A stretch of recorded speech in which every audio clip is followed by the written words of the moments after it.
నమస్తే. చాలా రోజుల నుంచి చాలా సమస్యలు తెలంగాణలో ఒక పక్కన ఉద్రిక్తంగా మారిపోయినటువంటి పరిస్థితి. గత 2 నెలల కాడి చూస్తూ ఉన్నాం. ముఖ్యంగా నిరుద్యోగులంతా రోడ్ల మీదకి ఎక్కాల్సినటువంటి పరిస్థితి.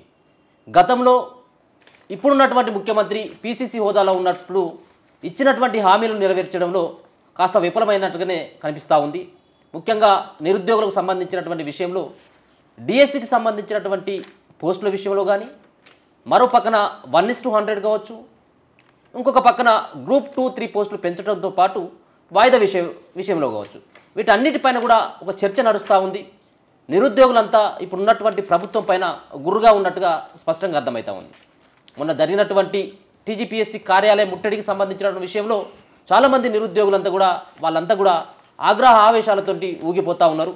ముఖ్యంగా ఏదైతే రేవంత్ రెడ్డి కాంగ్రెస్ పార్టీకి సంబంధించినటువంటి అగ్రనేత రాహుల్ గాంధీని సెంట్రల్ లైబ్రరీకి తీసుకురావడం, అక్కడ నిరుద్యోగులని మరి వాళ్ళ వైపు తిప్పుకోవడంలో సక్సెస్ అయ్యి గద్దెనెక్కిన తర్వాత వీళ్ళని విస్మరించడం పట్ల వాళ్ళంతా కూడా గుర్రుగా ఉన్నారు. ఇంకొక పక్కన ఏదైతే తెలంగాణ రాష్ట్రంలో చంద్రబాబు నాయుడిని లేకుండా, చంద్రబాబు నాయుడు పార్టీని లేకుండా ఉద్యమకారులంతా కూడా టీడీపీని ఇక్కడి నుంచి తరిమి కొట్టినటువంటి నేపథ్యాన్ని కూడా మనం చూసుకోవడం జరిగింది. ఇటీవల ముఖ్యమంత్రి రేవంత్ రెడ్డి అదే చంద్రబాబు నాయుడు తోటి కలిసి భేటీ అవ్వడం, వీటన్నిటిపైన కూడా ఒకసారి మాట్లాడేటువంటి ప్రయత్నం అయితే చేద్దాం.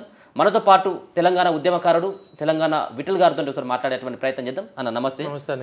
అన్న, ముందుగా మనం మాట్లాడుకోవాల్సినటువంటి అంశం, మీరు కూడా చాలా నిరుద్యోగ సమస్యల కోసం చాలా పోరాటాలు చేయడం జరిగింది. ఇటీవల చూసుకున్నట్టయితే మనం ముందుగా డిఎస్సికి సంబంధించినటువంటి విషయాన్ని మాట్లాడుకోవాలి. డిఎస్సికి సంబంధించినటువంటి విషయంలో పిల్లలంతా రకరకాలైనటువంటి పోస్టులు పెడతా ఉన్నారు. మరి పడ్డటువంటి ఉద్యోగాలకి మాకు సమయం కావాలని చెప్పేసి కోరుతూ ఉన్నారు. వాళ్ళు అడిగినటువంటి డిమాండ్లో న్యాయం ఉందా? గతంలో మీరు రేవంత్ రెడ్డి పక్కనే ఉండి కూడా మీరు దగ్గర ఉండి చూడడం జరిగింది, వాళ్ళకు హామీ ఇచ్చే విషయంలో కావచ్చు.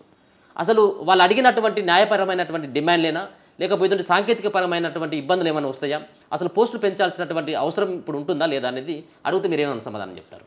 ముందుగా మన తొలి వెలుగు ప్రేక్షకులకి, తెలంగాణ సమాజానికి కొన్ని విషయాలు మనం వాస్తవాలు విశ్లేషించాలి. రాజకీయాలకు అతీతంగా ప్రపంచవ్యాప్తంగా ఇవాళ ప్రధానంగా అన్ని దేశాలు ఎదుర్కొంటున్న ప్రధాన సమస్య నిరుద్యోగ సమస్య.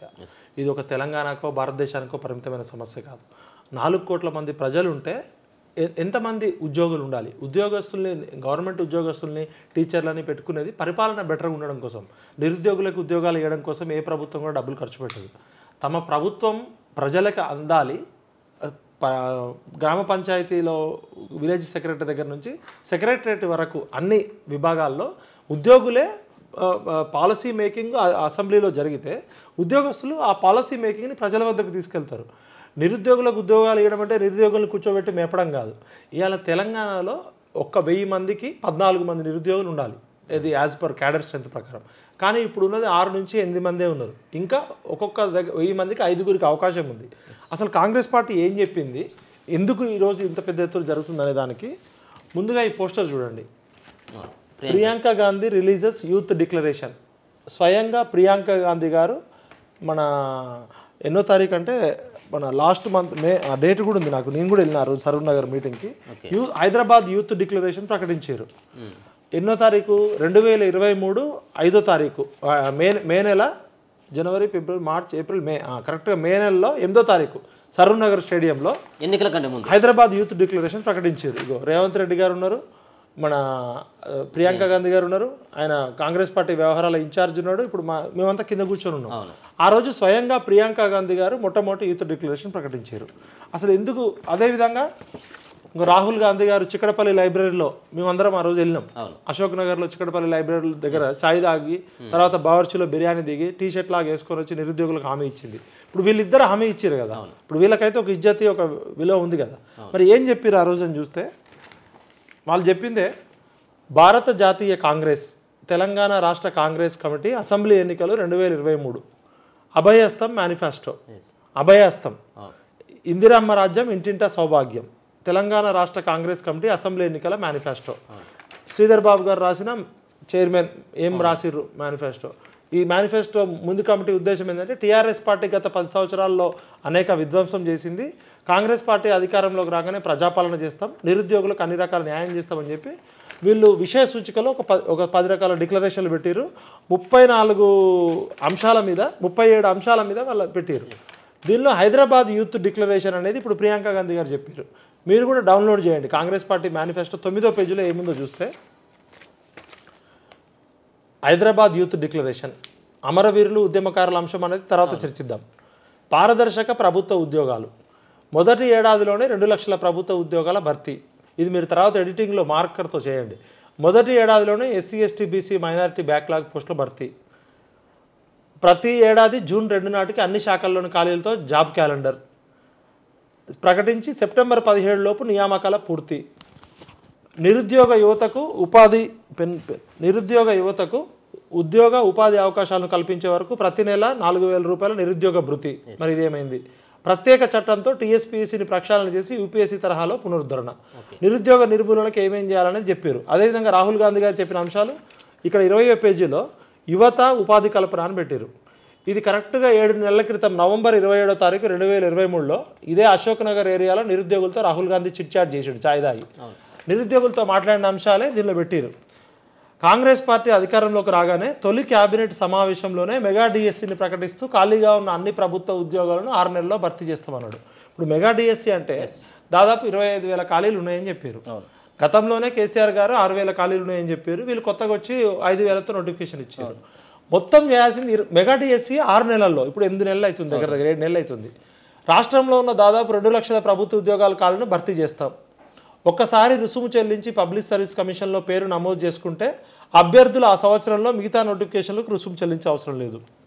ఇప్పుడు గతంలో కేసీఆర్ పాలనలో 1,200, 1,500, 2,000 ఫీజులు ఉన్నాయి. మీరు 100 రూపాయలు తీసుకొని నామమాత్రంతో చేయొచ్చు కదా అని ఇదే రేవంత్ రెడ్డి గారు చేశారు. ఇప్పుడు కానిస్టేబుల్ పరీక్షకు కూడా 1,500, 1,200 వసూలు చేస్తున్నారు. ఒక్కొక్క పోస్టులకి అప్లై చేయాలంటే 2,000 నుంచి 3,000 ఖర్చు అవుతుంది.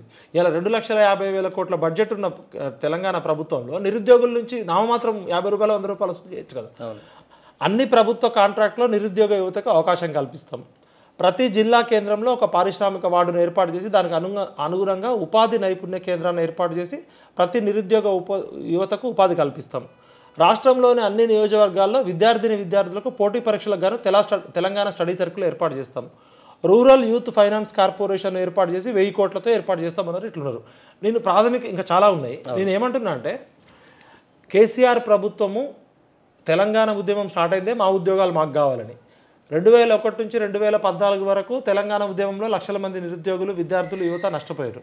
2014 నుంచి 2023 వరకు కేసీఆర్ నోటిఫికేషన్లు వేయట్లేదని చెప్పి దాదాపు 300కు పైగా పీజీలు, పిహెచ్డీలు చేసిన పిల్లలు ఆత్మహత్యలు చేసుకున్నారు కేసీఆర్ ప్రభుత్వం కారణమని.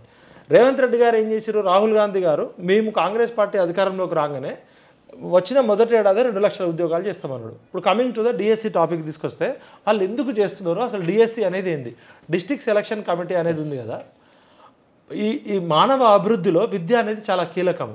ఇవాళ తెలంగాణలో ఎస్సీ ఎస్టీ బీసీలు పేదలు దాదాపు 90% పైన ఉన్నారు. బలిసినోళ్ళు, డబ్బున్నోళ్ళు 5 to 10% ఉంటాయి. ఈ 90% మంది అభివృద్ధి కావాలంటే మానవ వనరులే భారతదేశానికి కీలకం. మరి విద్య ఉండాలంటే స్కూల్స్ కరెక్ట్గా ఉండాలి, విద్యార్థులు ఉంటే టీచర్లు ఉండాలి. ఒక రేషియో ఉంటుంది, ఒక 40 మందికి విద్యార్థులకు ఒక టీచర్ ఉండాలని చెప్పి. ఇవాళ దాదాపు 25,000 ఖాళీలు ఉన్నాయంటే విద్యా వ్యవస్థ ఏ విధంగా ఉందో తెలుసు. గతంలో ఉన్న కేసీఆరే దాదాపు 6,000 స్కూళ్ళు బంద్ చేసిండు, మొత్తం ప్రైవేటైజ్ చేసిండు అని చెప్పినాం. ఇప్పుడు ఇవాళ డిఎస్సి గతంలో కేసీఆర్ ప్రభుత్వం 10 ఏళ్లలో ఒకసారి 2018లో ఒక 10,000 మందితో నోటిఫికేషన్ ఇచ్చింది. ఎలక్షన్స్ టైంలో తూతూ మంత్రంగా నోటిఫికేషన్ ఇచ్చింది, అది కూడా తక్కువ పోస్టులతో ఇచ్చింది. ఎందుకు డిఎస్సి మాకు ఇప్పుడు మా దగ్గరకు వచ్చి ఇచ్చిపోయారు? నేను చెప్పే సొంత కవిత్వం కాదు, లేకపోతే రేవంత్ రెడ్డి గారిలాగా నేను మాట్లాడట్లే, బాధ్యతతో భయంతో చెప్తున్నా. డిఎస్సి అభ్యర్థులు మా ఇంటికి వచ్చి తెలంగాణ డిఎస్సి అభ్యర్థులు నాకు ఇచ్చిపోయిన విన్నపం ఏంటంటే డిఎస్సి పరీక్షలు ఆగస్టు చివరి వారం లేదా సెప్టెంబర్ నెలలో నిర్వహించాలని కోరుతున్నారు. ఎందుకు కోరుతున్నారంటే డిఎస్సి పరీక్షలు ఆన్లైన్ విధానంలో కాకుండా ఆఫ్లైన్ విధానంలో పరీక్షలు నిర్వహించాలి. ఆగస్టు చివరి వారం లేదా సెప్టెంబర్ నెలలో డిఎస్సి పరీక్షలు నిర్వహించాలి. జూన్ 24 నుండి హాస్టల్ వెల్ఫేర్ పరీక్షలు జరుగుతున్నాయి. ఆగస్టు 7, 8 గ్రూప్ 2 పరీక్షలు ఉన్నాయి. కావున డిఎస్సి పరీక్షల నిర్వహణ తేదీను వాయిదా వేయాలి. టీచర్ల బదిలీలు, ప్రమోషన్ల ప్రక్రియ పూర్తయిన తర్వాత ఏర్పడే ఖాళీలను కూడా ఈ డిఎస్సిలోనే జత చేయాలి. ఇప్పుడు డిఎస్సి అనేది ఎవ్రీ ఇయర్ వస్తే ఇంత ప్రాబ్లం లేకపోతుండే. గత 10 సంవత్సరాల్లో కేవలం 2 సంవత్సరాలు వచ్చింది. ఇప్పుడు వేస్తే మళ్ళీ ఎప్పుడు వస్తుందో కూడా తెలియదు రాజకీయ నాయకులు. పరీక్షలు ఆఫ్లైన్ ఓఎంఆర్ విధానం ఎందుకంటే షిఫ్ట్ వారీగా పరీక్షలు నిర్వహించడం వల్ల ఒక షిఫ్ట్లో పేపర్ ఈజీగా మరొక పేపర్ కఠినంగా రావడం వల్ల అభ్యర్థులు నష్టపోతున్నారు. రాజ్యాంగం ప్రకారం ఏంటంటే ఆర్టికల్ 15-16 అధికరణ ప్రకారం అందరికీ సమాన అవకాశాలు ఉండాలి. గుర్రము గాడిదకి పోటీ పెడితే గుర్రమే గెలుస్తుంది. అందరికీ ఈక్వల్గా ఉండాలనేది రాజ్యాంగం చెప్తుంది. జిల్లాల వారీగా పరీక్షలు నిర్వహిస్తున్నామని అధికారులు చెప్తున్నారు. కానీ స్టేట్ ఓపెన్ కోటా 5% ఎలా తీస్తారు? న్యాయపరమైన చిక్కులు రాకుండా ఉండాలంటే డిఎస్సి పరీక్షలు ఆఫ్లైన్లో నిర్వహించాలి. పరీక్షలు ఎందుకు వాయిదా అడుగుతున్నామంటే మే 20వ తేదీ నుండి జూన్ 2 వరకు టెట్ పరీక్షలు నిర్వహించారు. ఫలితాలు జూన్ 12న వచ్చినాయి. కొత్తగా టెట్ పాస్ అయిన అభ్యర్థులు పేపర్ 1లో 20,000 మంది, పేపర్ 2లో 30,000 మంది కొత్తగా క్వాలిఫై అయ్యారు. అంటే దాదాపు 50,000 మంది క్వాలిఫై అయ్యారు కొత్తగా. మరియు అప్లికేషన్స్ జూన్ 20 వరకు చేసిరు, మొన్న జూన్ వరకు. అంటే ఇప్పుడు జూలై 17 నుంచి ఎగ్జామ్స్ అంటే తిప్పి కొడితే 1 మంత్ కూడా 40 రోజులు కూడా టైం లేదు. జూలై 17 నుంచి ఎగ్జామ్స్ అంటే డిఎస్సి సిలబస్ వేరు, టెట్ సిలబస్ వేరు. ఇప్పుడు టెట్ సిలబస్లో ఇవి ఉండవు, పర్స్పెక్టివ్ ఎడ్యుకేషన్ ఉండదు, పిఐఈ అనేది, కరెంట్ అఫైర్స్ ఉండదు. సిలబస్ చాలా హెవీగా ఉంది. అది మామూలుగా ఇప్పటి నుంచి చదవాలన్నా కూడా సిలబస్ కాపీని అర్థం చేసుకోవడానికి 2-3 రోజులు టైం పడుతుంది. డిఎస్సి అనేది చాలా డెప్త్గా ఉంది. డిఎస్సిలో కొత్తగా పిఐఈ అంటే పర్స్పెక్టివ్ ఎడ్యుకేషన్ మరియు కరెంట్ అఫైర్స్ జీకే ఉంటాయి. అందుకు ప్రిపరేషన్కి తగిన సమయం ఇచ్చి ఆగస్టు చివరిలో లేదా సెప్టెంబర్ మొదటి వారంలో ఆఫ్లైన్లో పరీక్షలు నిర్వహించాలి. ఆన్లైన్లో కాదు, ఆఫ్లైన్లో. పోస్టుల పెంపు ఎందుకంటే బీఆర్ఎస్ గవర్నమెంట్ ఉన్నప్పుడు కేవలం 5,000 పోస్టులతో డిఎస్సి నోటిఫికేషన్ ఇచ్చింది. అప్పుడు మేము ఆందోళన చేస్తే ప్రతిపక్షంలో ఉన్న కాంగ్రెస్ పార్టీ మేము అధికారంలోకి రాగానే 25,000 పోస్టులతో మెగా డిఎస్సి వేస్తామని చెప్పారు. కానీ 5,973 పోస్టులు జత చేసి 11,000 పోస్టులకు మాత్రమే నోటిఫికేషన్ ఇచ్చారు. ఇప్పుడు ట్రాన్స్ఫర్స్ ప్రమోషన్స్ ద్వారా ఏర్పడే ఖాళీలను కూడా ఈ డిఎస్సిలో జత చేయాలని కోరుతున్నాం. అంటే వాళ్ళు చెప్పడానికి వీళ్ళు అడ్డ మీద కూలీలు కాదు, మరి మా దగ్గరకు వచ్చిన వాళ్ళు పెయిడ్ వర్కర్స్ కాదు, వాళ్ళంతా గ్రామీణ ప్రాంతాల నుంచి వచ్చిన వాళ్ళు. వాళ్ళు ఇంకా ఏమని చెప్తారంటే పేపర్ 1కి పేపర్ 2కి ఉన్న తేడా కూడా చెప్తారు.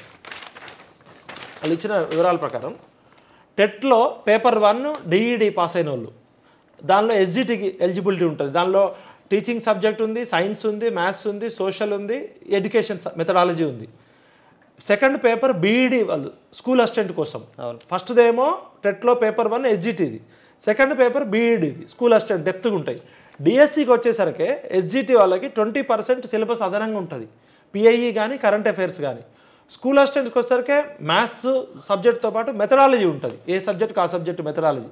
ఈ సబ్జెక్ట్ ప్రిపేర్ కావడానికి వాళ్ళకి ఏంటంటే ఎగ్జామ్ షెడ్యూల్ కూడా ఒకసారి చూద్దాం.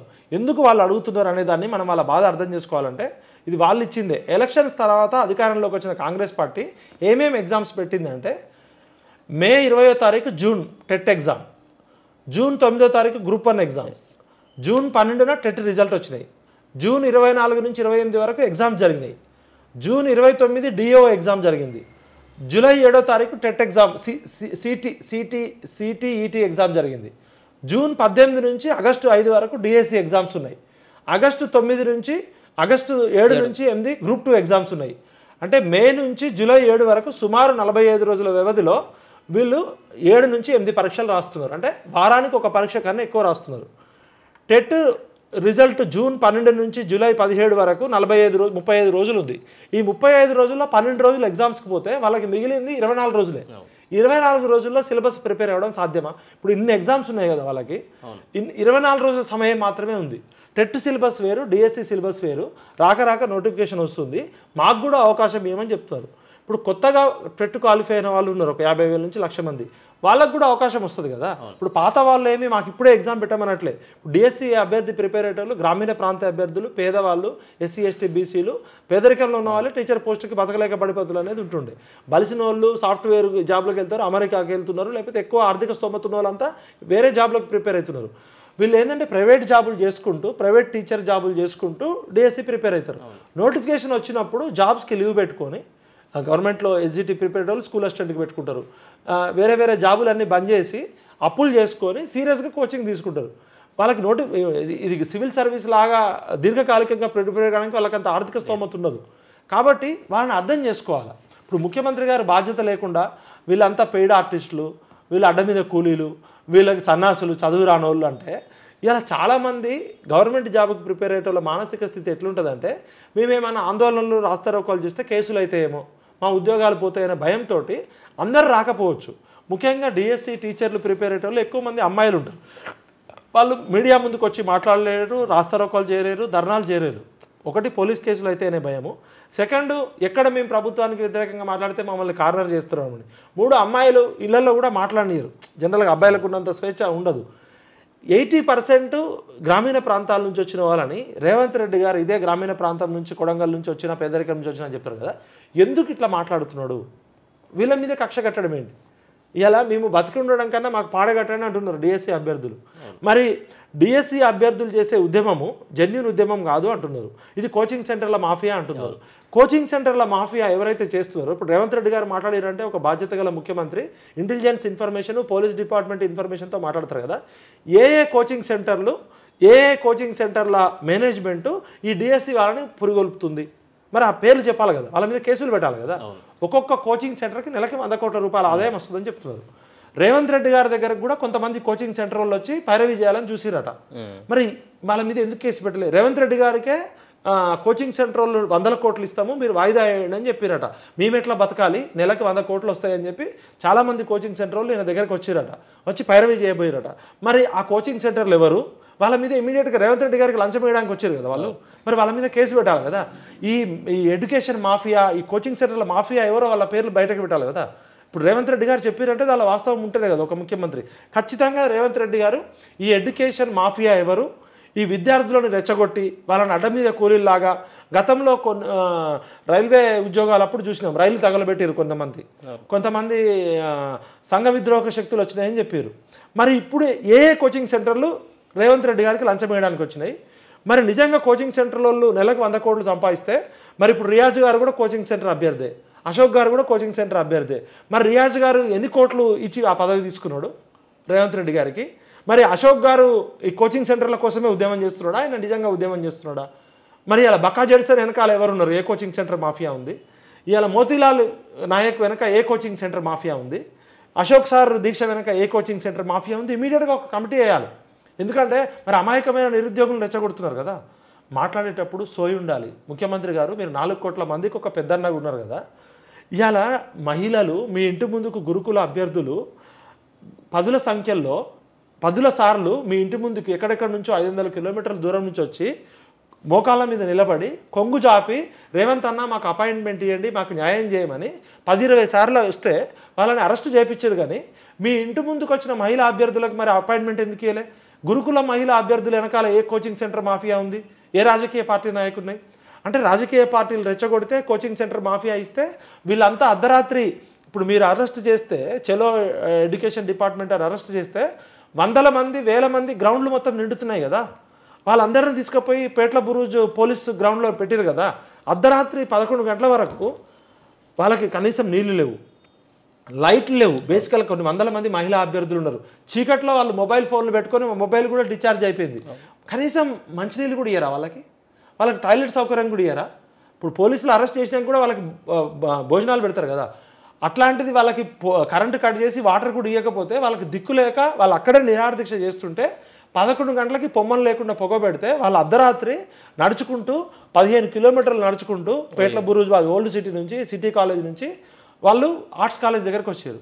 ఆర్ట్స్ కాలేజ్ దగ్గరికి 12 గంటలకు 1 గంటకు వస్తే తెల్లవారుజామున 4:30-5 గంటల వరకు వాళ్ళు అట్లే కూర్చున్నారు దోమలు కుడుతుంటే. మరి ఇదేనా ప్రజాపాలన?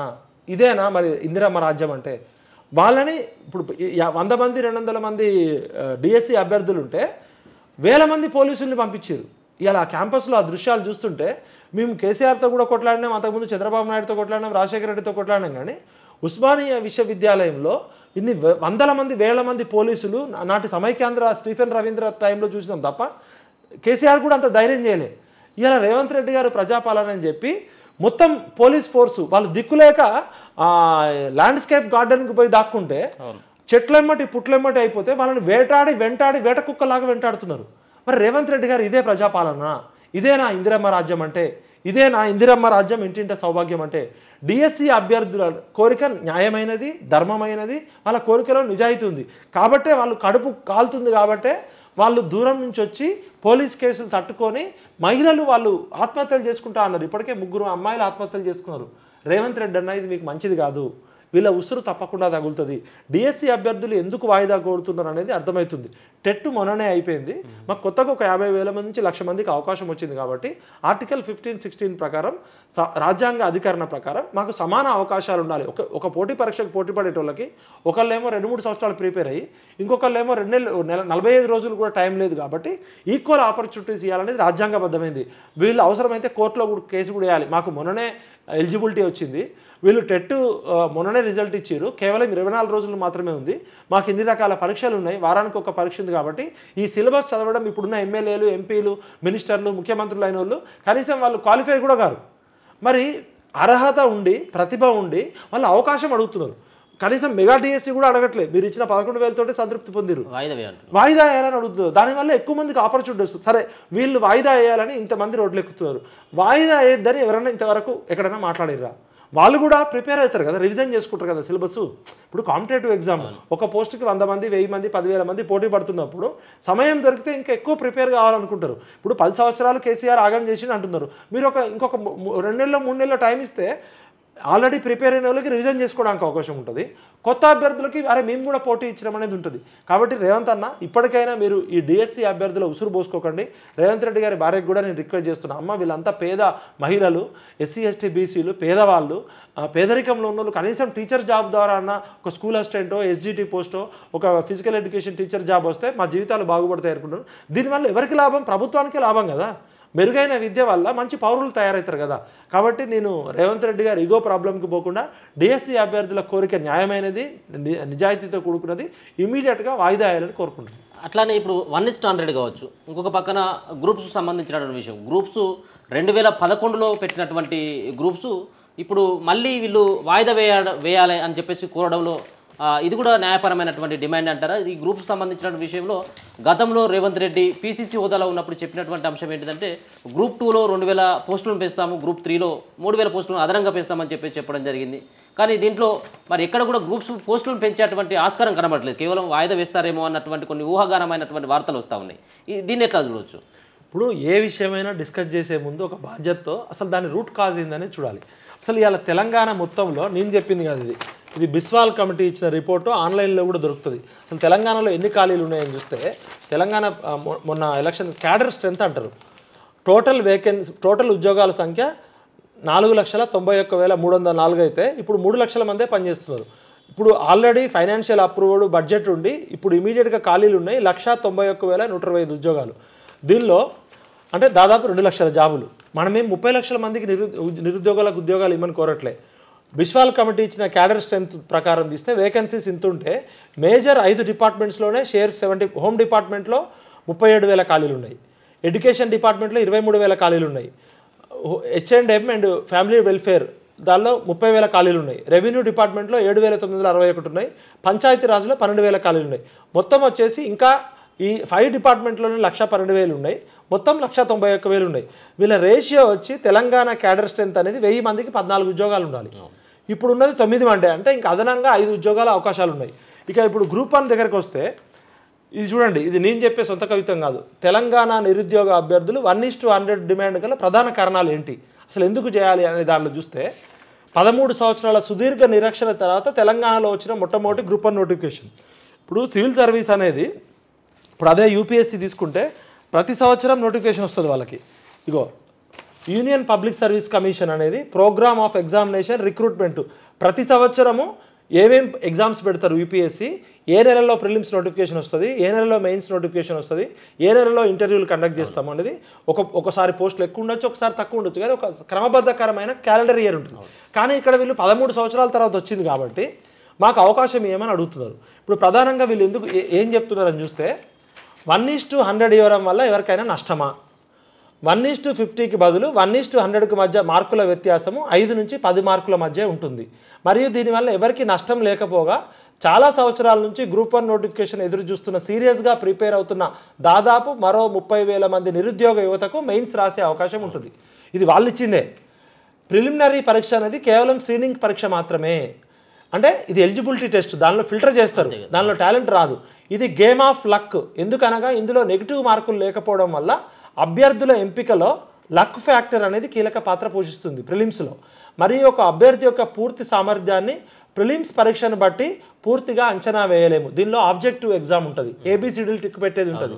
అది ఒక్కోసారి లక్కులో కూడా ప్రిలిమ్స్లో కొంతమందికి ఎక్కువ మార్కులు రావచ్చు, కొంతమంది తక్కువ మార్కులు రావచ్చు. ప్రిలిమ్స్లో తక్కువ మార్కులు సాధించినప్పటికీ మెయిన్స్ పరీక్షలో తమ ప్రతిభతో టాపర్లుగా నిలిచిన ఉదాహరణలు అనేకం ఉన్నాయి. ప్రజలారా ఒకసారి గమనించండి, నిరుద్యోగులు కోరే కోరిక ఎంత న్యాయబద్ధమైంది. ఉదాహరణకు మొన్న civil service union public service commission ఎగ్జామ్లో టీనా దాబీ అనే అమ్మాయికి ప్రిలిమినరీ పరీక్షలో 82 మార్కులు వచ్చినాయి. అప్పటి వాస్తవ జనరల్ కట్ ఆఫ్ 100 మార్కులే. కానీ ఆల్ ఇండియా మొదటి ర్యాంక్ వచ్చింది ఆమెకు మెయిన్స్లో. ఆమెకి 82 మార్క్సే వచ్చినాయి ప్రిలిమ్స్లో. కానీ ఆమె క్వాలిఫై రిజర్వేషన్ ఉండడంతో క్వాలిఫై అయ్యేతో ఆల్ ఇండియాలో మొదటి ర్యాంక్ వచ్చింది. మోహితా శర్మ అనే అమ్మాయికి ప్రిలిమ్స్లో 150 మార్కులు వచ్చినాయి, కానీ మెయిన్స్లో 300 ర్యాంక్ వచ్చింది ఆమెకి. మీరు ఒకసారి గమనించండి. రియా దాబీ అనే అమ్మాయికి 72 మార్కులు వచ్చినాయి ప్రిలిమ్స్లో, ఆల్ ఇండియా 15 ర్యాంక్ వచ్చింది. పై ఉదాహరణలను గమనిస్తే ప్రభుత్వ పాలనలో ప్రభుత్వ విధానాల రూపకల్పనలో కీలక పాత్ర పోషించే ఐఏఎస్, ఐపీఎస్, గ్రూప్ 1 అంటే డిప్యూటీ కలెక్టర్లు, ఆర్డీఓలు, డిఎస్పీ స్థాయి అధికారుల ఎంపిక ప్రక్రియలో వారి యొక్క పూర్తి సామర్థ్యాలను మెయిన్స్ పరీక్ష ద్వారా మాత్రమే వెలికి తీసే అవకాశం ఉంది. గ్రూప్ 1లో ప్రిలిమ్స్ పరీక్ష అనేది 150 మార్కుల ఆబ్జెక్టివ్ పరీక్ష కాగా మెయిన్స్ అనేది 900 మార్కులకు నిర్వహించే పరీక్ష. ఇప్పుడు లాస్ట్ టైం గ్రూప్ 1 కేసీఆర్ టైంలో ఫస్ట్ టైం జరిగినప్పుడు చాలామందికి ఎక్కువ మార్కులు వచ్చినాయి ప్రిలిమ్స్లో, కానీ పేపర్ లీకేజ్ వల్ల వాళ్ళు అప్పుడు నష్టపోయారు. తర్వాత సెకండ్ టైం ప్రిలిమ్స్లో కూడా చాలామందికి ఎక్కువ మార్కులు వచ్చినాయి. అప్పుడేమో ఆ ఓఎంఆర్ షీట్లలో ఎక్కువ మందికి దానివల్ల ప్రభుత్వం తప్పిదం వల్ల అప్పుడు 2 సార్లు ఇబ్బంది పడ్డారు.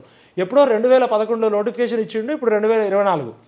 ఇప్పటికే 13 సంవత్సరాలు మాకు ఇబ్బంది అయిందని చెప్తున్నారు. ఇప్పుడు ఒకవేళ 1:100 ఇవ్వడం, మళ్ళీ పోస్టుల సంఖ్య పెంచమనట్లే, అదే 600 పోస్టులు 560 పోస్టులకే. ఇప్పుడు 1:50 1:100 మెయిన్స్ నుంచి ఇంటర్వ్యూకి తీస్తే ప్రాబ్లం. ఇంటర్వ్యూలో 1:2 రేషియో పాటిస్తుంది యూపీఎస్సీ కూడా. ఇప్పుడు ఇది కొత్తగా అడగట్లే, గతంలో కూడా రాజశేఖర రెడ్డి గారి పాలనలో, ఇదే కాంగ్రెస్ పాలనలో ఇట్లనే సమస్య వచ్చినప్పుడు 1:100 ఇచ్చారు. దీనికేం లీగల్ ఇష్యూస్ రావు. పక్క రాష్ట్రంలో కూడా ఇస్తా ఉన్నా. గతంలో ఇదే కాంగ్రెస్ ప్రభుత్వం ఇచ్చింది. పక్క రాష్ట్రంలో చంద్రబాబు నాయుడు గారు, అది కూడా చెప్తా, ఇగో చంద్రబాబు నాయుడు గారి ప్రభుత్వము గ్రూప్ 2 నోటిఫికేషన్లో the screening test preliminary examination will be held on 25వ తారీఖు అని చెప్పి, candidates will be shortlisted to the mains examination in the ratio as may be decided by the commission at an appropriate time as per GOMS 50. వాళ్ళకి పూర్తి స్వేచ్ఛ ఉంది.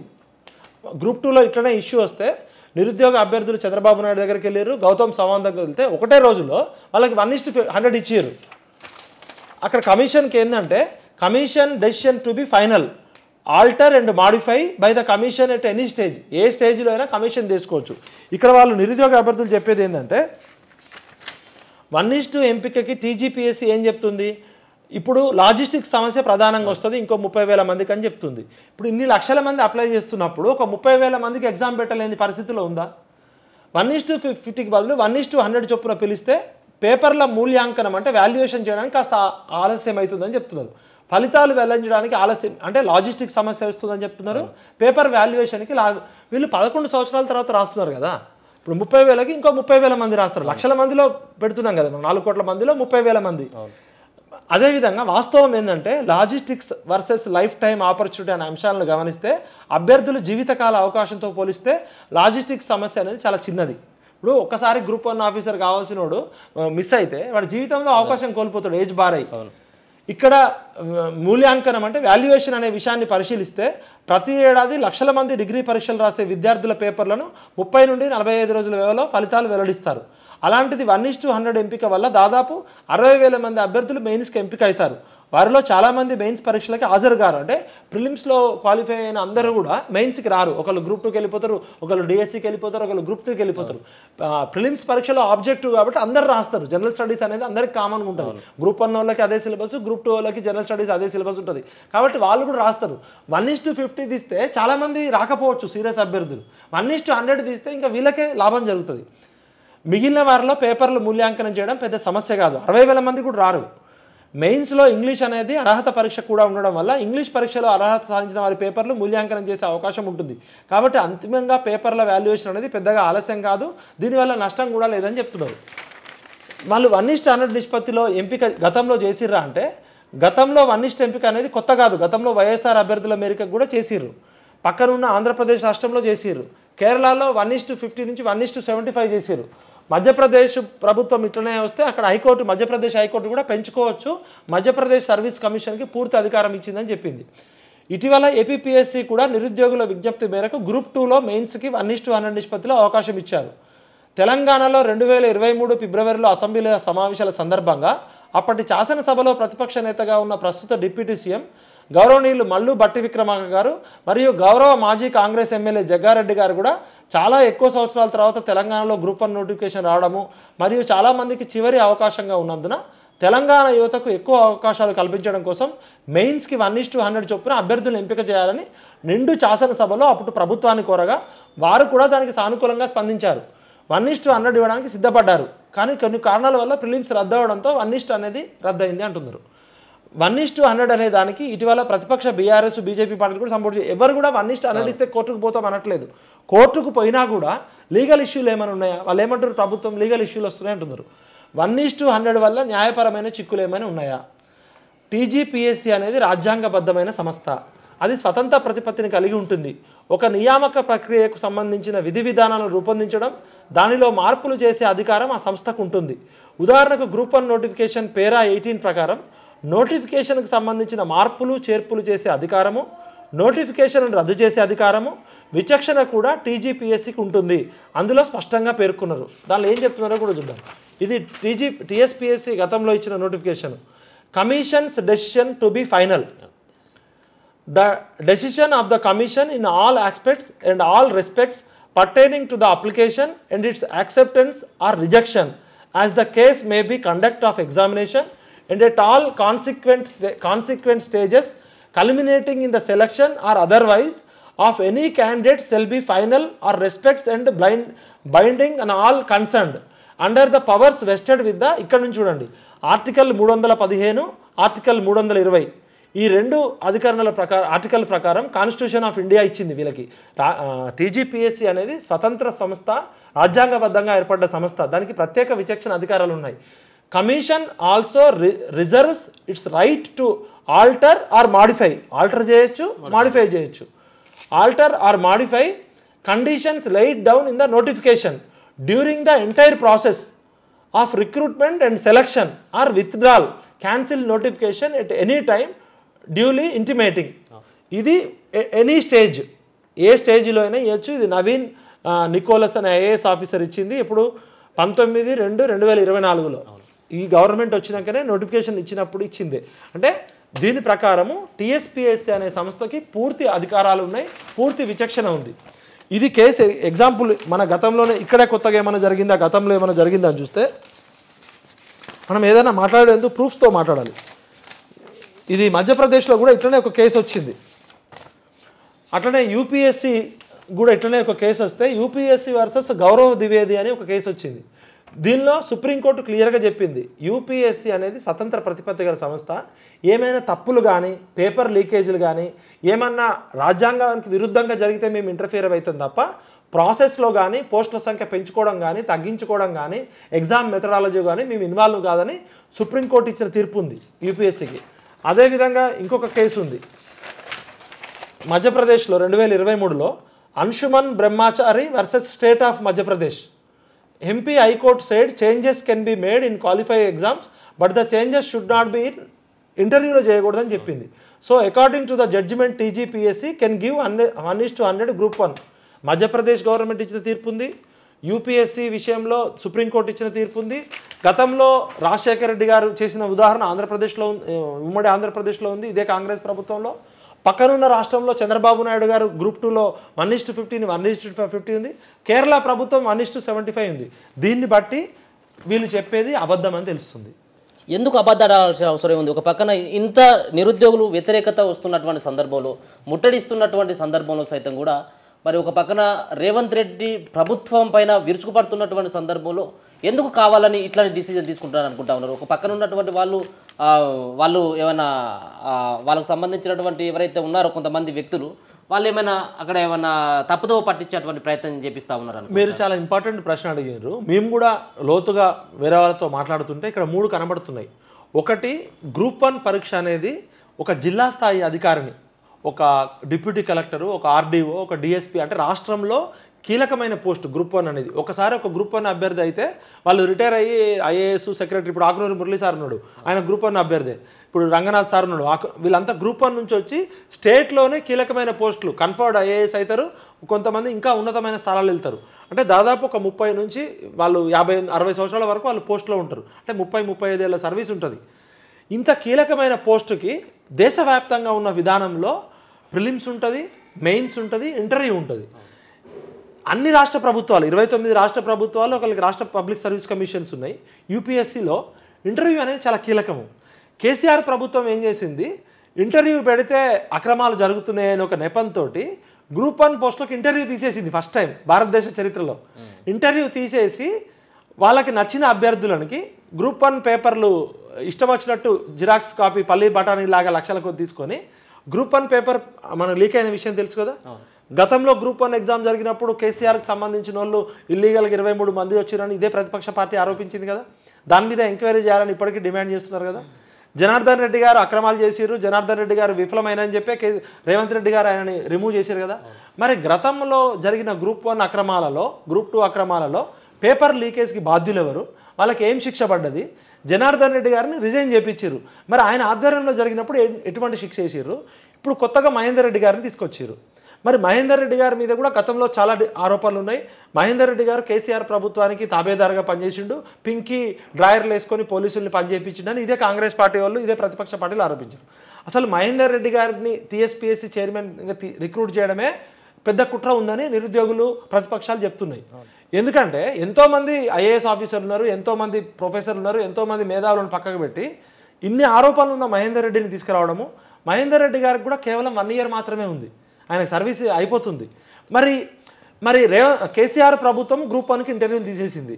మరి రేవంత్ రెడ్డి గారు కూడా ఎందుకు ఇంటర్వ్యూలు పెట్టట్లే? అంటే వీళ్ళు కూడా వీళ్ళకి కావాల్సిన వాళ్ళకి పెంచుకోవాలన్నా. ఎక్కడైనా ఒక జిల్లా స్థాయి, మీరు ఆలోచించండి ప్రజలారా, ఒక జిల్లా స్థాయి ఆఫీసరు, ఒక డిప్యూటీ కలెక్టరు, ఒక రెవెన్యూ డివిజనల్ ఆఫీసరు, ఒక ఆర్డీఓ, ఒక డిఎస్పీ లాంటి పోస్టుకి 4 కోట్ల మందిలో ఒక 400 మందికి అవకాశం వస్తుంది.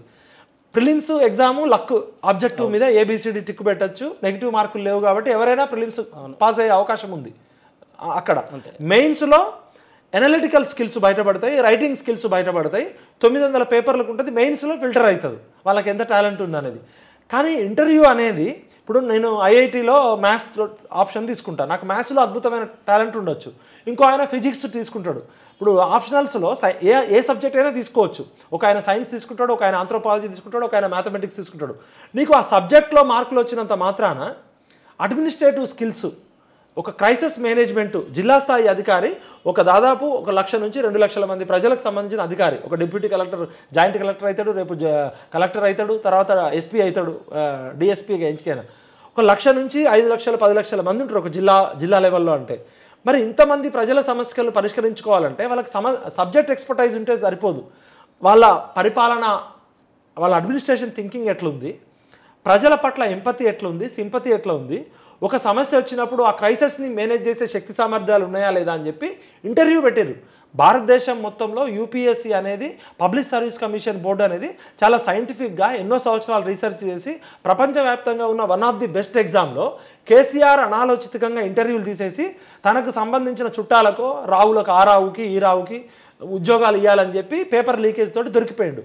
మరి ఇప్పుడు రేవంత్ రెడ్డి ప్రభుత్వం ప్రజాపాలన అని చెప్తున్నాడు, ఒక నిజాయితీ గల మహేందర్ రెడ్డిని తీసుకొచ్చిన, నిజాయితీ ఉన్న బోర్డు మెంబర్స్ని వేసినా అని చెప్తున్నాడు. మరి మీరెందుకు ఇంటర్వ్యూ పెట్టట్లే? అంటే ఇంటర్వ్యూ పెట్టే దమ్ము కూడా లేదా మీకు? ఇంటర్వ్యూ పెడితే అక్రమాలు జరుగుతాయి అంటున్నారు. మరి గ్రూప్ 1 పేపర్ కూడా మీకు కావాల్సిన వాళ్ళకి ఇచ్చుకున్న సందర్భాలు ఉన్నాయి కదా గత ప్రభుత్వం. మరి దీని మీద కూడా మాకు డౌట్ వచ్చింది. అంటే మహేందర్ రెడ్డి గారు ఉన్న ఈ సంవత్సరం లోపే తొందరగా పరీక్షలు పెట్టేసి వీలైనంత ఎక్కువ మంది వాళ్ళకి ఇచ్చుకోవాలన్నా. ఇప్పుడు గతంలోనేమో అమెరికాలో పనిచేసే సాఫ్ట్వేర్ పనిచేసే ఆయన కూడా సీఎంఓలో వాళ్ళ నాన్నగారు పనిచేస్తారు కాబట్టి వాళ్ళ అబ్బాయిని పిలిపించుకొని పోస్టులు ఇచ్చారని ఆరోపణలు ఉన్నాయి. గతంలో గంటా చక్రపాణి గారు గ్రూప్ 1 జరిగినప్పుడు ఉన్న దాని మీద ఆరోపణలు ఉన్నాయి. కేసీఆర్ హయాంలో జరిగిన గ్రూప్ 1 రిక్రూట్మెంట్ కూడా ఆరోపణలు ఉన్నాయి, చాలా వరకు ప్రూఫ్స్ కూడా ఉన్నాయి. దాని మీద ఇంతవరకు సమగ్ర విచారణ జరగలే. మరి ఇప్పుడు రేవంత్ రెడ్డి గారి ప్రభుత్వం కూడా మహేందర్ రెడ్డి గారి భుజం మీద తుపాకీ పెట్టి దబదబా వాళ్ళకి కావాల్సిన వాళ్ళని పెట్టుకోవడానికి, మరి 1:100 పిలిస్తే నష్టమేముంది? కొంతమంది ఇంకా టాలెంట్ ఉన్న వాళ్ళకి అవకాశం దొరుకుతుంది కదా. అంటే ఎక్కువ మంది అవకాశం వస్తే మీకేమన్నా ఇబ్బందా? మీరు ఇప్పుడు 1:50 అని చెప్పారు, మరి ఇప్పుడు వీళ్ళు 1:57 పిలుస్తున్నారు. ఇంతవరకు గ్రూప్ 1లో కట్ ఆఫ్ మార్కులు చెప్పలే. కట్ ఆఫ్ మార్కులు చెప్పాలి కదా, ఎస్సీలకు ఎంత, ఎస్టీలకు ఎంత, బీసీలకు ఎంత, ఓసీలకు ఎంత కట్ ఆఫ్ మార్కులు చెప్పమంటే చెప్పట్లే. అక్కడేమో యూపీఎస్సీ ప్యాటర్న్ అంటారు. మరి యూపీఎస్సీతో పోల్చినప్పుడు అన్ని రకాలుగా యూపీఎస్సీ అసలు ఇంటర్వ్యూలు పెట్టే శక్తి కూడా మీకు లేదా? ఇప్పుడు మహేందర్ రెడ్డి గారు నిజాయితీపరుడు అని చెప్తున్నారు, ఆ మెంబర్లు నిజాయితీపరుడు అని చెప్తుంటే మీరు ఇంటర్వ్యూ పెట్టకుండా గ్రూప్ 1 స్థాయి అభ్యర్థులను మరి అప్పుడు కూడా కొట్టుకు పోతారు ఎవరన్నా.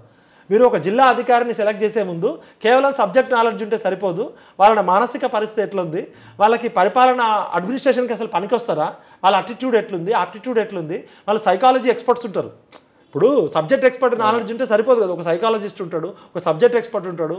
మరి అంటే మీకు అవసరమైన చోటేమో యూపీఎస్సీ గైడ్లు అని చెప్తారు, ఏదైనా అంటేనేమో లీగల్ ఇష్యూస్ వస్తాయని చెప్తారు.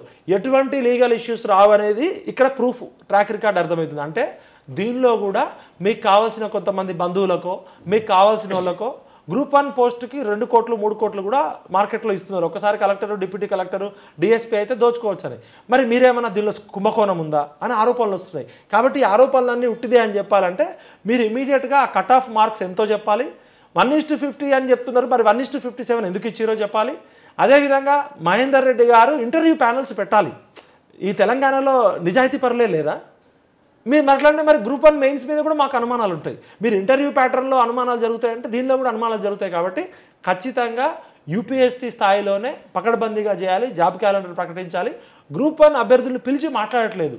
ఇప్పుడు రేవంత్ రెడ్డి గారు మహేందర్ రెడ్డి గారిని కూర్చోబెట్టుకొని గ్రూప్ 1 అభ్యర్థులకు ఏమేమి ఉన్నాయో, ఒకవైపు రాజ్యాంగ నిపుణులు ఉన్నారు, న్యాయ నిపుణులు ఉన్నారు, professor Saragopal, professor PLV, justice Chandrakumar గారు వీళ్ళు ఉన్నారు కదా, వీళ్ళని పిలిచి మాట్లాడవచ్చు కదా. ఇంతవరకు నిరుద్యోగ అభ్యర్థులని రేవంత్ రెడ్డి గారు ఎందుకు కలవట్లేదు? కనీసం పలకరింపు కూడా ఎందుకు లేదు? పిలిస్తే వాళ్ళ ఇంటి ముందుకు పోయి అడుగుతున్నారు కదా. అంటే దీనిలో ఏదో దాని మీద కూర్చు కాల నమ్ముతా ఉన్నారా? మీరు నమ్ముతా ఉన్నారా? ఒకవేళ ఇప్పుడు ఇంతకుముందు కూడా ప్రతిపక్షాలు కూడా ఇదే ఆరోపణ చేయడం జరిగింది, ఖచ్చితంగా ఈ పోస్టులు అమ్ముకునేందుకే రేవంత్ రెడ్డి కుట్ర చేస్తా ఉన్నాడు అన్నట్టు. దేనికైనా ట్రాన్స్పరెన్సీ అనేది ఇంపార్టెంట్. ఆరోపణలు చేయడం చాలా, ఇప్పుడు ఇన్ని ఎగ్జాంపుల్స్ నేను చెప్పట్లే కదా, ఇన్ని చెప్తున్నా, ఇంత రీసెర్చ్ చేసి చెప్తున్నా. మధ్యప్రదేశ్ కేసు చెప్పిన, యూపీఎస్సీ సుప్రీంకోర్టు కేసు చెప్పిన, కేరళది చెప్పిన, ఆంధ్రప్రదేశ్ది చెప్పిన, రాజశేఖర రెడ్డి చేసింది చెప్పిన, ఇన్ని ఎగ్జాంపుల్స్ ఉన్నా కూడా మీరు కేవలం లీగల్ ఇష్యూ అంటున్నారు. మరి ఏం లీగల్ ఇష్యూ వస్తాయి? న్యాయ నిపుణులు ఉన్నారు కదా, మనకి జస్టిస్ చంద్రకుమార్ గారు అడిగి ఉన్నారు, అపాయింట్మెంట్ అడిగితే ఇవ్వట్లేదు, మేము అడిగితే ఇవ్వట్లేదు. మరి హరగోపాల్ గారు, కోదండరామ్ గారు ఉన్నారు, వాళ్ళు అడిగినా కూడా ఇయ్యరా? మరి ఇదే హరగోపాల్ గారు, ఇదే కోదండరామ్ గారు, జస్టిస్ చంద్రకుమార్ గారు కేసీఆర్ ప్రభుత్వానికి వ్యతిరేకంగా పౌర సమాజం మేమంతా పనిచేసినాం కదా, మాకు కూడా అపాయింట్మెంట్ ఇవ్వట్లే కదా. మరి అపాయింట్మెంట్ ఎందుకు ఇవ్వట్లే? చర్చ ఎందుకు జరపట్లే? ఇప్పుడు మహేందర్ రెడ్డి గారు, రేవంత్ రెడ్డి గారు, హరగోపాల్ గారు, జస్టిస్ చంద్రకుమార్ గారు, గంటా చక్రపాణి గారు, ఇట్లా ఎక్స్పర్ట్స్ ఉన్నారు కదా. ఈ ఎక్స్పర్ట్స్ అంతా నిరుద్యోగులతో చర్చలు జరపాలి కదా, ఒక కమిటీ వేయాలి కదా. ఇప్పుడు ఏదైనా సమస్య వస్తే ఒక కమిటీ వేస్తున్నారు కదా, మంత్రివర్గ ఉపసంఘం అని, దీనికి కూడా ఒక కమిటీ వేసి నిరుద్యోగ అభ్యర్థులతో చర్చలు ఎందుకు జరపట్లే? ఈ 7 నెలల కాలంలో 7 నిమిషాల సమయం కూడా ఎందుకు ఇవ్వట్లే? అంటే ఏదో వెస్టర్న్ ఇంట్రెస్ట్ ఉన్నాయని అనిపిస్తుంది. ఎందుకంటే గ్రూప్ 1 గతంలో 2 సార్లు పేపర్ లీక్ అయ్యింది కదా, పల్లీలు బఠానీలు అమ్మినట్టు జిరాక్స్ సెంటర్లలో అమ్మిరు కదా.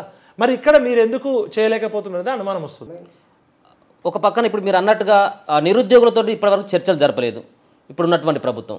మరో పక్కన నిరుద్యోగుల కోసం, ముఖ్యంగా ఇప్పుడు ఉన్నటువంటి డిఎస్సి కావచ్చు, గ్రూప్ సంబంధించినటువంటి వాళ్ళ కోసం నిరాహార దీక్ష, ఆమరణ నిరాహార దీక్ష చేస్తూ ఉన్నటువంటి వాళ్ళని కూడా కనీసం పలకరించినటువంటి పరిస్థితి లేదు. ప్రభుత్వం నుంచి కొంతమంది వ్యక్తులను పంపించి మీ దీక్ష విరమింపజేయండి, మీకు సానుకూలంగా ఉన్నామన్నటువంటి కనీసం ఒక ప్రకటన కూడా చేయలేదు. దీన్ని ఎట్లా చూడొచ్చు? ఇప్పుడు ప్రపంచంలోనే అతిపెద్ద ప్రజాస్వామ్య దేశం భారతదేశం. భారతదేశం ప్రపంచానికి ఇచ్చిన గొప్ప బ్రహ్మాస్త్రం ఏంటంటే అహింసాయుత ఉద్యమము. గాంధీ గారు నేర్పిన అహింసాయుత యుద్ధము, నిరాహార దీక్షలు, ప్రొటెస్టు, ఆమరణ దీక్షలు అనేది నెల్సన్ మండేలా లాంటి ఆయన ఆఫ్రికా ప్రజలకి విముక్తి కోసం 23 సంవత్సరాలు జైల్లో ఉండించాడు. రిలే నిరాహార దీక్షలు, నిరవధిక నిరాహార దీక్షలు, ఆమరణ దీక్షలు అనేది భారతదేశం నేర్పిన ఒక గొప్ప అహింసాయుత విధానాన్ని ఈరోజు ప్రజాపాలన అని చెప్తున్న రేవంత్ రెడ్డి గారు ఆమరణ దీక్ష చేసిన మోతిలాల్ నాయక్కి ఆర్ట్స్ కాలేజ్ దగ్గర 1 నిమిషం కూడా ఇవ్వకుండా పోలీసులు గొర్రెని లాక్కెళ్ళి హాస్పిటల్లో పడేసారు. 9 రోజులు ఆయన నిరాహార దీక్ష చేస్తే బాధ్యత ఉన్న ఒక్క మంత్రి కూడా రాలేదు. ఆయనని బలవంతంగా వాళ్ళ కుటుంబ సభ్యులను భయపెట్టో ఏదో చేసి 10 రోజులు ఎవరు పట్టించుకోలేదు. ఆయన దీక్ష విరమింపజేయంగానే బక్కా జడ్సన్ గారు, అశోక్ గారు వాళ్ళు దీక్ష చేస్తున్నారంటే ఆర్ట్స్ కాలేజ్ దగ్గర అనేయకుండా హౌస్ అరెస్ట్ చేశారు. వాళ్ళ ఇంట్లోనే వాళ్ళని పోలీసులతోటి నిర్బంధం చేశారు. మరి బక్కా జడ్సన్ మీ కాంగ్రెస్ పార్టీ నాయకుడే కదా, 34 సంవత్సరాలు. ఆయన శరీరం కూడా పాపం యాక్సిడెంట్లో 2 కాళ్ళు కోల్పోయి వికలాంగులు అయింది కదా. మరి అలాంటి వ్యక్తి ఆయన ఏమన్నా వచ్చి దాడి చేస్తాడా? ఆయన ఏమన్నా వచ్చి మీ ముఖ్యమంత్రి కార్యాలయం పలగొడతాడా? లేకపోతే మీ మీద దాడి చేస్తాడా? ఆ వ్యక్తిని ఇంట్లో నుంచి బయటకు రానియకుండా మీడియా వాళ్ళు వెళ్తే ఎలనీయలే ఇన్ని రోజులు. పోలీసులు దిగ్బంధనం చేశారు, దిగ్బంధనం చేశారు. ఆరోగ్యం పరిస్థితి ఎట్లుందో కూడా చెప్పడానికి డాక్టర్లను తీసుకెళ్ళలే. అంటే వాళ్ళ ఇంట్లో వాళ్ళే చావాలి. ఇక అశోక్ సార్ పరిస్థితి గతంలో నిరాహార దీక్ష చేసినప్పుడు బల్మూరి వెంకట అనే బచ్చాగండి పంపించారు, ఓకే అయిపోయింది. మరి పదే వీళ్ళు ఎందుకు దీక్ష చేయాల్సి వస్తుంది? వీళ్ళ దీక్షకు ఎందుకు మద్దతు వచ్చిందంటే వాళ్ళ దీక్షలో న్యాయం ఉంది, వాళ్ళ పోరాటంలో నిజాయితీ ఉందనే నిరుద్యోగులు వస్తున్నారు. నిరుద్యోగులు చదువుకున్న వాళ్ళు, group 1, group 2, group 3 DSC prepare అయిన వాళ్ళు డైరెక్ట్ వాళ్ళు వస్తే వాళ్ళ కేసులు అవుతాయి, మాకు జాబులు రావు. గతంలో జీవో నెంబర్ 46 విషయంలో పోరాటం చేసిన వాళ్ళకి ఇప్పుడు కానిస్టేబుల్ అపాయింట్మెంట్ అప్పుడు కేసులు అయినాయి. కేసులకు భయపడి వాళ్ళు అటు ప్రతిపక్షాల మీదనో, ఇటు ప్రజా సంఘాల మీదనో, ఇటు మాలాంటి వాళ్ళ దగ్గరకు వస్తే వీళ్ళు మమ్మల్ని కూడా ట్రోల్ చేస్తున్నారు. వీళ్ళు నిరుద్యోగులా, మీకేం పనిలేదా అంటే, నిరుద్యోగుడు జాబ్ కోసం ప్రిపేర్ అయ్యేటోడు వాడు భయంగా ఎక్కడైనా చిన్న పోలీస్ కేసు అయినా ఉద్యోగం పొద్దునే భయం ఉంటుంది. కాబట్టి వీళ్ళని ట్రోల్ చేయడం తప్పు. బక్కా జడ్సన్ విషయంలో కాంగ్రెస్ పార్టీ చేసింది మానవత్వానికి విరుద్ధం. అశోక్ని ఇంట్లో నుంచి బయటకు రానియలే, అశోక్ దగ్గరికి ఎవరైనా ప్రజా సంఘాలలో పోతే పోనీయలే. మరి ఏమన్నా అంటే ప్రతిపక్ష పార్టీలు అంటారు. అసలు రాజ్యాంగం మీద ప్రమాణం చేసిన ఒక ముఖ్యమంత్రి మాట్లాడాల్సిన మాటన ప్రతిపక్షం అనేది కూడా ప్రభుత్వంలో భాగము. ఇవాళ రాజ్యాంగంలో ఒక అధికార పక్షం ఒక్కటి ఉంటేనే ప్రభుత్వం అనరు దాన్ని. ప్రభుత్వం అంటే ప్రతిపక్షము ప్రజాపక్షం కలిసి అసెంబ్లీలో చట్టాలు చేసి ప్రభుత్వం ఏదైనా తప్పులు చేస్తే ప్రతిపక్షం ప్రశ్నించాలి ప్రజల గొంతుకు తరపున. అది వాళ్ళకి రాజ్యాంగబద్ధంగా ఇచ్చిన హక్కు. మరి ప్రతిపక్ష నాయకుడికి ఎందుకు మనం క్యాబినెట్ హోదా ఇస్తున్నామంటే ప్రతిపక్షం బాధ్యత. వీళ్ళు ఎవరైనా నిరుద్యోగులు పాపం వాళ్ళకి శక్తి సరిపోక వాళ్ళు ప్రతిపక్ష నాయకుల దగ్గరికి వెళ్తే ఇగో మీరు కేసీఆర్ చేపిస్తున్నాడు, కేటీఆర్ చేపిస్తున్నాడు అంటున్నారు, నిరుద్యోగులని మాఫియా అంటున్నారు. మరి ఈ మాఫియాని బయట పెట్టాల్సిన బాధ్యత రేవంత్ రెడ్డిదే. ఈ ఎడ్యుకేషన్ ఏ కోచింగ్ ఇన్స్టిట్యూట్ ఎవరెవరు ఎన్ని వందల కోట్లు మీకు ఇచ్చిర్రు, మీకు లంచం ఇవ్వడానికి వచ్చిన కోచింగ్ ఇన్స్టిట్యూట్లో బయట పెట్టాలి. ఏ కోచింగ్ ఇన్స్టిట్యూట్లు ఎవరెవరు ఎట్లా పెట్టారో మీరు ఇమీడియట్గా బయట పెట్టాలి. లేకపోతే మీరు ఉట్టి గుడ్డగాల్చి మీదేసినట్టే. రేవంత్ రెడ్డి గారు మీకు బాధ్యత ఉంది కదా, ఈ ఉద్యమం వెనక ఎవరెవరైతే కుట్రదారులు ఉన్నారో వాళ్ళందరినీ శిక్షించండి. అదేవిధంగా కేసీఆర్ ఆమరణ దీక్ష చేయాలి, హరీష్ రావు ఆమరణ దీక్ష చేయాలి అంటున్నారు. ఇప్పుడు మీ రాజకీయాల కోసం నిరుద్యోగులను వాడుకోకండి. మరి మీరు గతంలో కూడా మమ్మల్ని అందరినీ మా క్యాంపస్కి వచ్చి మీరు కూడా రెచ్చగొట్టారు కదా. మరి అంటే ఆ రోజు కూడా అడ్డ మీద కూలీలా? అంటే మీరు గుంపు మేస్త్రి, మీరు ఒక గుంపుని తీసుకొచ్చి సీఎం కావాలని మీరు కూడా అడ్డ మీద కూలీలు వేసుకొని వచ్చారా? అంటే మీ అభిమానులు, మీ కార్యకర్తలు అందరూ ఆ రోజు సీఎం అని అరిసిరు కదా. అంటే మీరు వాళ్ళకి డబ్బులు ఇచ్చి మీరు ఎక్కడికి పోయినా కూడా ఒక డీజే సౌండ్లు పెట్టుకొని పెద్ద జెండాలు పెట్టి రేవంత్ రెడ్డి రాకముందే గట్టిగా అరిచి రేవంత్ సీఎం అంటే మీరు చేసి గుంపుని తీసుకొచ్చి అడ్డ మీద కూలీలాగా డబ్బులు ఇచ్చి మీరు జేజేలు కొట్టించుకున్నారా? మరి కాంగ్రెస్ పార్టీకి కూడా పనిచేశారు కదా మొన్నటిదాకా నిరుద్యోగులంతా. ఇదే మైపాల్ యాదవ్, ఇదే సురేష్ యాదవ్, ఇదే మేమంతా కూడా మేధావులంతా కూడా కాంగ్రెస్ పార్టీ వస్తే ప్రజాస్వామ్యం ఉంటుందని చెప్పారు. అంటే వీళ్ళందరూ ఇప్పుడు Kodandaram sir, Riyaz, Akunuri Murali, justice Chandrakumar, professor Visweswara Rao sir, Maipal Yadav వీళ్ళంతా మీరు డబ్బులు ఇచ్చి వీళ్ళని ఉద్యమాలు చేయమని చెప్పారా? మాట్లాడేటప్పుడు సోయి ఉండాలి రేవంత్ రెడ్డి గారు. ఇప్పుడు నిరుద్యోగుల సమస్య పరిష్కరించమంటే కేటీఆర్, హరీష్ రావు కావాలి అనడము నీకేమైనా బాధ్యత ఉందా? ఇప్పుడు నువ్వు సమస్యను పిలిచి మాట్లాడాలి. వాళ్ళ దగ్గరికి ఎందుకు పోతున్నారు ప్రతిపక్ష పార్టీల దగ్గరికి? ఇప్పుడు ఆకునూరి మురళి గారు జాబ్ క్యాలెండర్ ఇస్తా అని చెప్పారు. మరి జాబ్ క్యాలెండర్ వేయలేదు కాబట్టి ఆకునూరి మురళి గారు ముఖ్యమంత్రి అపాయింట్మెంట్ తీసుకోవాలి కదా, కోదండరామ్ గారు అపాయింట్మెంట్ తీసుకోవాలి కదా. ఇదే ప్రొఫెసర్ విశ్వేశ్వరరావు సారు, అల్తాఫ్ జానయ్య గారు, మరి దీపాదాస్ మున్షి మేడం మా అందరి ఇళ్ళకి వచ్చింది. మరి ఇలా దీపాదాస్ మున్షి మేడం ఎడిపోయింది? ఇలా 30 లక్షల మంది నిరుద్యోగులు దీక్ష చేస్తుంటే ఈ దీపాదాస్ మేడంకి బాధ్యత లేదా? ఆమె రోజు ఇక్కడ తిరుగుతుంది కదా, ప్రతిపక్ష పార్టీని కొనడము, అమ్మడము, అర్ధరాత్రి ఎమ్మెల్సీలు జాయిన్ చేసుకుంటుంది కదా. దీపాదాస్ మున్షి గారికి బాధ్యత ఉంది, రాహుల్ గాంధీ గారికి బాధ్యత ఉంది, ప్రియాంక గాంధీ గారికి బాధ్యత ఉంది, సోనియా గాంధీ గారికి బాధ్యత ఉంది, ఖర్గే గారికి బాధ్యత ఉంది. మేము నిరుద్యోగులను రిక్వెస్ట్ చేస్తున్నాం, మీరు దయచేసి రోడ్ల మీదకి వచ్చి మీరు పోలీసులతో కొట్లాడలేరు. పోలీసులు మీరు 100 మంది వస్తే వాళ్ళు 1000 మంది వస్తున్నారు. మీరు నిరసన తెలిపే పద్ధతులు, కొత్త పద్ధతులు చెప్పండి, క్రియేటివ్ పద్ధతులు. మీరు ఆమరణ దీక్షకు కూర్చొని ప్రాణాలు పోతున్నా కూడా పట్టించుకోవట్లేదు ఈ ప్రభుత్వం దున్నపోతు లాగా తయారైంది. ఎనుము అంటే దున్నపోతు, ఈ దున్నపోతు లాగుంది వీళ్ళకి. చీమ చిటుక్కుమంటే స్పందిస్తా అన్నాడు కదా, అన్న అంటే నేనున్నా అని చెప్పినారు కదా. మరి నిరుద్యోగుల ఉసురు ఎందుకు పోసుకుంటున్నారు అనాలి. అదేవిధంగా నిరుద్యోగులకు నేను రిక్వెస్ట్ చేస్తున్నాను, మేము కూడా 25 ఏళ్ళు ఉద్యమాలు చేసినాం, చాలామంది 1200 మంది చచ్చిపోయారు. ఏ ఒక్క నిరుద్యోగి కూడా ఆత్మహత్య చేసుకోవద్దు, ఏ ఒక్క నిరుద్యోగి కూడా లాఠీ దెబ్బలు తినొద్దు. మీరు క్రియేటివ్ పద్ధతిలో సోషల్ మీడియాలో ఇవాళ ఇదే కాంగ్రెస్ పార్టీ ప్రియాంక గాంధీ మా చెవిలో గులాబీ పువ్వు పెట్టింది, ఈ రాహుల్ గాంధీ ఇంకో గులాబీ పువ్వు పెట్టిండు అశోక్ నగర్కి వచ్చి, 2 గులాబీ పువ్వులు పెట్టుకొని వాళ్ళకి ట్వీట్ చేయండి. ప్రియాంక గాంధీ గారు ఏం మాట్లాడారో ఎక్స్లో డౌన్లోడ్ చేసి ఇప్పుడు ప్రియాంక గాంధీ గారికి ట్యాగ్ చేయండి. ఆమె వయనాడులో పోటీ చేయాలనుకుంటుంది కదా, మరి మీరు తెలంగాణ ప్రజలని నిరుద్యోగులను మోసం చేసి వయనాడులో ఏం చెప్పాలనుకుంటున్నారు దేశం మొత్తానికి తెలవాలి. రాహుల్ గాంధీ గారికి ట్వీట్ చేయండి. రాహుల్ గాంధీ గారు వచ్చారు కదా, సామాజిక న్యాయము, బీసీలకి 42% రిజర్వేషన్ ఇస్తాము, కులగణన చేస్తామన్నారు. మరి సమగ్ర కుటుంబ సర్వే ఇంతవరకు కేసీఆర్ గారు బయట పెట్టలే. రేవంత్ రెడ్డి గారు ఎందుకు బయట పెట్టట్లే? 7 నెలలు అయింది కదా, 7 నిమిషాల్లో బయట పెట్టచ్చు కదా. రాహుల్ గాంధీ గారిని, ప్రియాంక గాంధీ గారిని ట్యాగ్ చేయాలి, మనము సోనియా గాంధీ గారిని ట్యాగ్ చేయాలి, ఖర్గే గారిని ట్యాగ్ చేయాలి. చలో ఢిల్లీ అని చెప్పి మనం ఇక్కడ సచ్చే బదులు చలో ఢిల్లీ అని చెప్పి ఢిల్లీకి పోయి జనరల్ కంపార్ట్మెంట్లో ఎక్కి అందరం చందాలు వేసుకొని 100 మందో 1000 మందో పోయి అక్కడ ఏఐసిసి ఆఫీస్ ముందు ప్రొటెస్ట్ చేయొచ్చు. కాంగ్రెస్ సోనియా గాంధీ ఇంటి ముందు ప్రొటెస్ట్ చేయొచ్చు. రాహుల్ గాంధీ అపాయింట్మెంట్ అడగచ్చు, ప్రియాంక గాంధీ గారు అపాయింట్మెంట్ అడగచ్చు, ఖర్గే గారు అపాయింట్మెంట్ అడగచ్చు. జంతర్ మంతర్లో దీక్ష చేస్తే 300 ఛానల్స్ ఉన్నాయి ఈ దేశంలో, 3000 పత్రికలు ఉన్నాయి. ఇండియా మొత్తం కదులుతుంది కదా. ఇప్పుడు రేవంత్ రెడ్డి ప్రభుత్వం మీడియాని మేనేజ్ చేస్తున్నాడు. ఈనాడు పేపరు సరిగ్గా సహకరించట్లే, టీవీ 9 రాయట్లే, మెయిన్ స్ట్రీమ్ ఛానల్స్ అన్నీ కూడా అమ్ముడుపోయినాయి. ఓన్లీ సోషల్ మీడియా వాళ్ళు చేస్తే వాళ్ళని లమ్ కొడక ఎం కొడక అని తిట్టి కొడుతున్నారు. ఇలా సోషల్ మీడియా లేకపోతే రేవంత్ రెడ్డి ప్రభుత్వమే లేదు కదా. ఆ రోజు కూడా మెయిన్ స్ట్రీమ్ మీడియాని కేసీఆర్ మెయింటైన్ చేసింది కదా. అంటే జర్నలిస్టులని లమ్ కొడక, విద్యార్థులను క్యాంపస్కు పోయి పోలీసులతోటి ఉరికిచ్చి కొడుతున్నారు వీళ్ళు. చెట్లల్లో పుట్లల్లో దాక్కున్న వాళ్ళని కూడా, పార్కుల్లో దాక్కున్న వాళ్ళు కూడా ఉరికిచ్చి కొడుతున్నారు. ఇది దమనకాండ. ఇది ప్రజాపాలన కాదు, ఇది జూటా పాలన. ఇది ప్రజాపాలన కాదు, దగాకోరు పాలన. కాబట్టి నిరుద్యోగులారా, ఇవాళ నిరసన తెప్పే పద్ధతులు ప్రపంచవ్యాప్తంగా ఉన్నాయి. తూక్ ఆందోళన అని ఉంది. తూక్ ఆందోళన అంటే ఉరికి ఉమ్మేసే ఉద్యమం.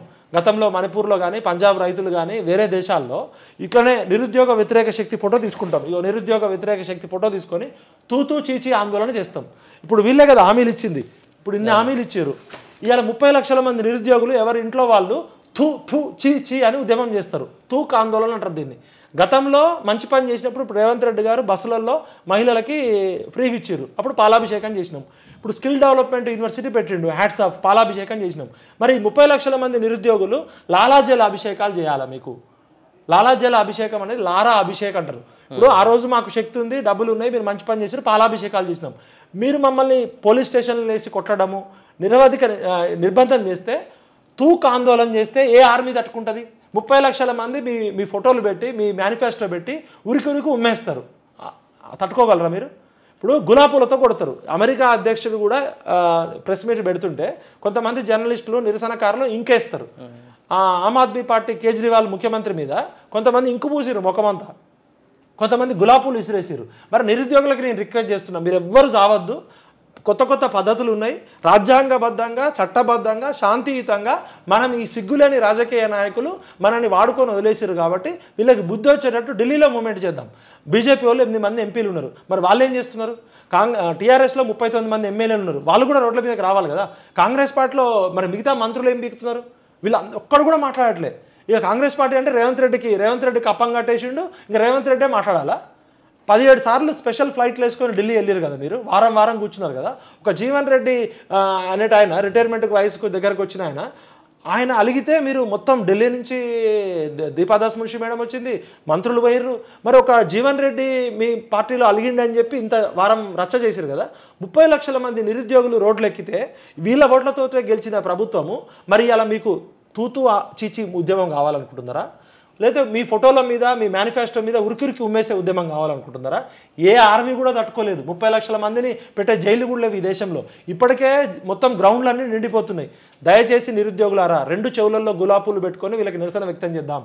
అవసరమైతే పాయింట్ మీద డ్రాయర్ వేసుకొని హీమ్యాన్, శక్తిమ్యాన్ ఫోటోలు, వీళ్ళ ఫోటోలు పెట్టి ఏ నాయకులు అయితే మనని మోసం చేసిరో ఈ నిరుద్యోగ వ్యతిరేక శక్తులు ఫోటోలు పెట్టి ఉరికి ఉమ్మేద్దాం ఢిల్లీలో. ఓకే, మీరు చాలా ఉద్యమాలు చేయడం జరిగింది. ముఖ్యంగా తెలంగాణ ఉద్యమంలో ముఖ్యమైనటువంటి భూమిక పోషించడం జరిగింది. చాలా తెలంగాణ ఉద్యమంతో పాటు తెలంగాణ సాధించడంలో క్రియాశీలమైనటువంటి భాగస్వాములు ఉద్యమకారులు, మీ మేధావులు. మరి ఈరోజు ఇంత ఉద్యమం జరుగుతూ ఉన్నప్పటికీ కూడా ఇట్లాంటి మేధావులు కనీసం వాళ్ళకి వెనకాల నుంచి మద్దతు తెలిపినటువంటి పరిస్థితి ఎక్కడ కూడా కనపడలేదు. ఎందుకు మీలాంటి వాళ్ళు నిరుద్యోగుల పక్షాన పోరాడలేకపోయారు? ఇప్పుడు కనీసం వాళ్ళ వెనకాలనే ఉండేటువంటి ప్రయత్నం ఏమైనా చేస్తారా? ఇప్పుడు ఆ రోజు తెలంగాణ పౌర సమాజంతో కాంగ్రెస్ పార్టీ చర్చలు జరిపింది. ఎవరెవరితో చర్చలు జరిపింది అంటే కోదండరామ్ సారు, ఆకునూరి మురళి గారు, జస్టిస్ చంద్రకుమార్ గారు, అల్తాస్ జానయ్య గారు, ప్రొఫెసర్ పిఎల్ విశ్వేశ్వరరావు గారు, పృథ్వీ యాదవ్ అన్న నేను ఆ టీంలో మెంబర్ని. మరి ఇలా పృథ్వీ యాదవ్ అన్న మాట్లాడుతున్నాడు, జస్టిస్ చంద్రకుమార్ సార్ మాట్లాడుతున్నాడు. కోదండరామ్ సార్ నిరుద్యోగుల తరపున ముఖ్యమంత్రి అపాయింట్మెంట్ ఎందుకు తీసుకోడు? హరగోపాల్ గారు, కోదండరామ్ గారు, జస్టిస్ చంద్రకుమార్ గారు ఇమీడియట్గా మీరు అపాయింట్మెంట్ తీసుకోండి. మీరు వాళ్ళు 2 లక్షల ఉద్యోగాలు ఇప్పుడే ఇవ్వమని అడగట్లే, వాళ్ళు కనీసం చర్చలు జరపమని అడుగుతున్నారు కదా. ప్రజాస్వామ్యంలో డిబేటు, డిస్కషను, చర్చ జరపడము కనీసం పలకరింపు కూడా నోచుకోలేదా? అంటే ఇది ఇప్పుడు మరి ఆకునూరి మురళి గారు ఒక ఐఏఎస్ ఆఫీసర్ కదా, రిటైర్ అయి ఉన్నాడు కదా, ఆయనకు పెన్షన్ కూడా వస్తుంది, జీతం కూడా వస్తుంది. కోదండరామ్ సార్కి కూడా పెన్షన్ వస్తుంది. వీళ్ళు పెన్షన్ల కోసం తీసుకుంటున్న వాళ్ళు ఇంకా పదవుల కోసం ఆశపడుతున్నారు. ఒక ఆయన ఏమో గవర్నర్ కోటాలో ఎమ్మెల్సీ కావాలని తిరుగుతున్నాడు, ఒక ఆయన ఏమో విద్యా కమిషన్ చైర్మన్ కావాలని తిరుగుతున్నాడు, ఇంకో ఆయన ఏమో ఇంకో నామినేటెడ్ పోస్ట్ కోసం తిరుగుతున్నారు. మరి ఇదే మేనిఫెస్టో రాసింది అల్తాఫ్ జానయ్య గారు. మీరు ఎందుకు ముఖ్యమంత్రి అపాయింట్మెంట్ తీసుకోరు? శ్రీధర్ బాబు గారు ఉన్నారు కదా, మరి మేనిఫెస్టో కమిటీలో ఉన్నారు కదా. ఇప్పుడు ఆకునూరి మురళి గారికి కొప్పుల రాజు గారు బాగా క్లోజు. ఆకునూరి మురళి గారు ఇమీడియట్గా కొప్పుల రాజు గారితో మాట్లాడి రాహుల్ గాంధీ అపాయింట్మెంట్ తీసుకోవాలి కదా. ఇప్పుడు వాళ్ళ బాధ్యత వీళ్ళందరినీ చూసే కదా మేము. ఇప్పుడు ఆకునూరి మురళి గారికి ఉన్న నిజాయితీ, కోదండరామ్ గారికి ఉన్న అనుభవము, పెద్ద మనుషులు కదా. మరి పెద్ద మనుషులంతా చచ్చిపోయారా, బతికుర్రా?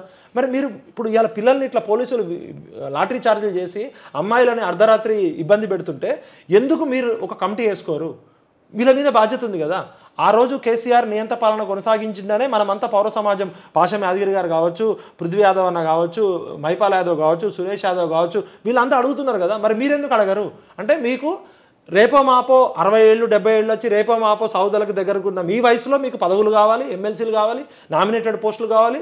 ఒకవైపు ఇన్నాళ్ళు ఎంజాయ్ చేసిర్రు, మళ్ళీ పెన్షన్లు తీసుకుంటారు. నిరుద్యోగులు మాత్రం చచ్చిపోవాలి, ఆమరణ దీక్షలు చేయాలి. మీరు కనీసం ముఖ్యమంత్రి దగ్గర కూడా చర్చలు జరపరు. ఫస్ట్ ఈ మేధావుల భర్తం పట్టాలి. వీళ్ళు మేధావులు కాదు, మేధావులు.